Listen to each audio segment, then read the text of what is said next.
Hey everyone, this is going to be a showcase of the miniatures I've been working on recently. I recently got into Malifaux, and I guess specifically the Gremlin Bayou faction. So I'll just start showing off some of the models that I've been painting. I've been trying to work on not needing to use washes in my models, so really focusing on building up those highlights and leaving color in those recesses. Trying to create, I guess, a cleaner style of painting, and I think it's been working. These models do generally have quite nice highlights. Like for example, on this model, I could probably up those highlights a bit higher.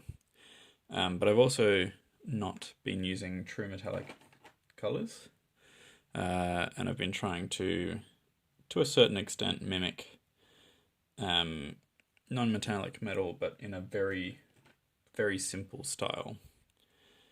I like the colors on his face here. I think it's Raphael. A lot of the bases that you'll see are actually just wood chip, like this, that's been dry brushed. This is Ulix. I just found some on the side of the road and, picked a whole bunch of it up, soaked it in glue so it doesn't like deteriorate. And yeah, dry brushed it with brown and I think going almost up to white to get those final highlights on it.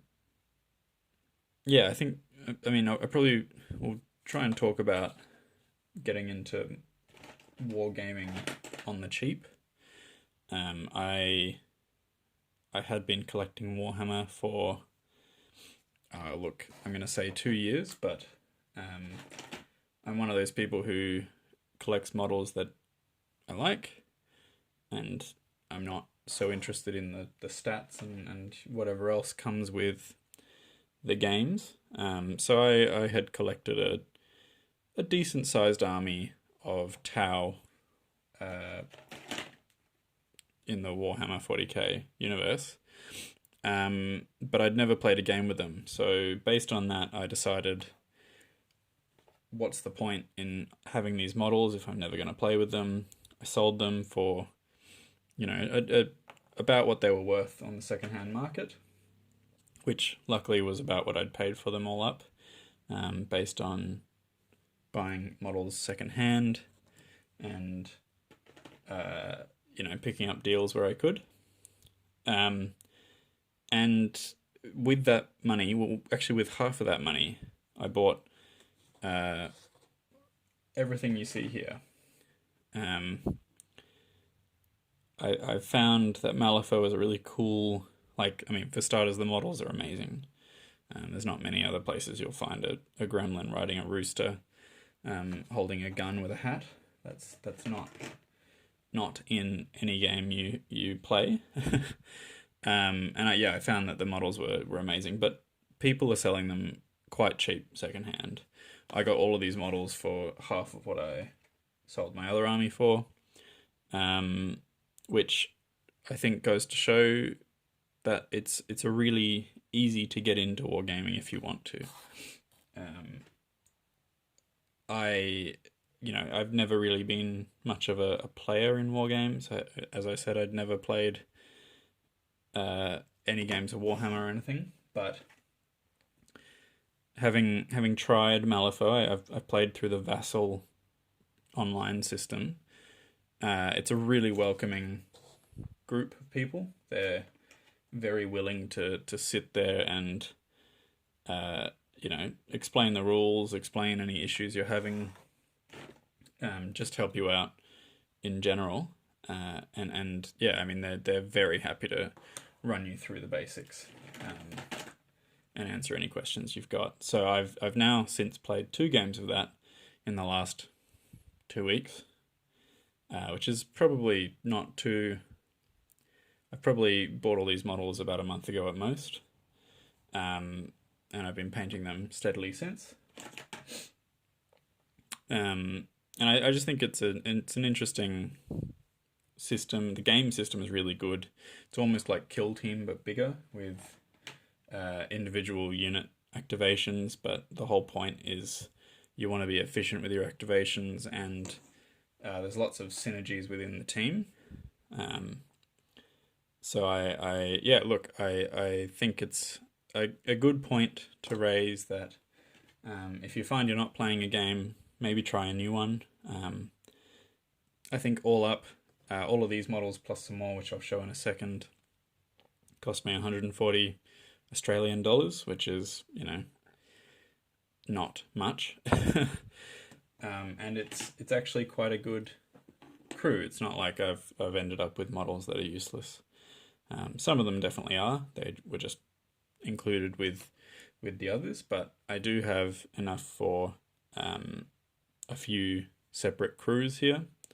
I could definitely play a game against someone else using all of these models, and I can definitely play a game with a really quite well built crew on my own as well. So I think the character to these models is amazing. Like, who has a pig hanging from their gun to counterbalance? That's just ridiculous.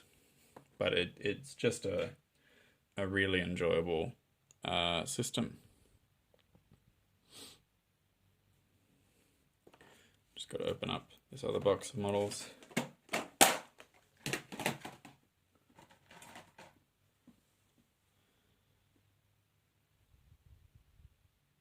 These are also on wood chip that I found, and that's just some gravel that I glued down and dry brushed as well.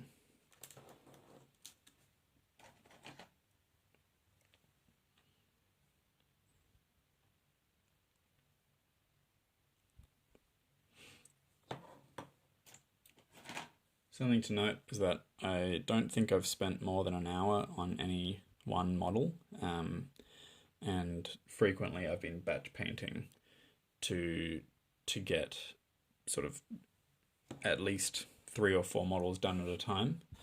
I personally, I think I get bored if I'm painting the same thing for an hour, or for more than an hour. And I mean, I guess as an example, these boars are, you can't really see it in this light very well, but they're just dark brown with a series of lighter browns dry brushed over them, as well as obviously picking out some of the details like the tusks and the eyes, which I've made red. But yeah, stuff like that it's quite simple. I think dealing with all of the green skin at once on a model is quite easy, and you can do that with a variety of models at a time. Again, I'm usually working on probably like 3 to 5 models at a time. And then I guess there's another example. If you find models that have the same style of details, you can do them at the same time. So like the fire coming out of each of these models turning into smoke, while they're slightly different in look, the same principles were applied. And yeah, so I've been working on not using washes. There are obviously exceptions, like I think I used a base coat and then a wash, and then built up the highlights from there on the skin coloured models, like the pigs. But for the majority of the other models, I haven't used any washes, the exception being the white shirts. Just putting a brown wash over that really adds to the depth of the cloth. It makes a big difference when it comes to then highlighting up from there, as realistically these characters are in a dirty environment, and they're not going to have a clean shirt, let alone a pristine white one. The Skeeter models were primarily done through dry brushing, with some minor highlights at the end, but I mean, again, I certainly wouldn't have spent more than an hour on them, and that was for all 3 at once, because like they're basically the same model. But yeah, you can see that the dry brushing does a really good job at bringing out the detail and leaving some darker colour in the recesses, and it gives a relatively good non-metallic metal look. with relatively low effort. I find that it's a really quick, easy technique that makes a really big difference on your models. If you learn how to do it properly. And you can see I've picked out the details like these joints to actively highlight, but otherwise the majority of it would be just through dry brushing. One thing I have had to learn is how to do human colors. These are probably the first human models I've painted, or at least really tried to paint well. I had Tau before, so at best they had blue skin, and usually they had no skin at all because it was all mechanic parts. And I'm really happy with how this model came out. I think it shows his muscle, like his body shape really well. The highlights go quite light, and I think that adds to the style as it is a very cartoony style. So yeah, I guess the point of this video is partly to show off what I've been doing recently, but also to try and prove the point that you can get into games quite easily and quite cheaply. I've got another 2 sort of factions to paint up here, which I'll be doing over the next probably few weeks, if that, because again I do paint quite quickly. And yeah, I'm excited to have that, and I'll probably have another showcase once that's done. I might go into how to paint human characters with human features. These are guild, part of the guild faction, specifically reporters, and I think witch hunters is the other faction. So it'll be a mix of lots of human skin, and then lots of dark colored cloaks with probably some OSL and other light sources. But yeah, thanks for watching. If you have any questions, let me know, and I'll try and get back to you. Thanks.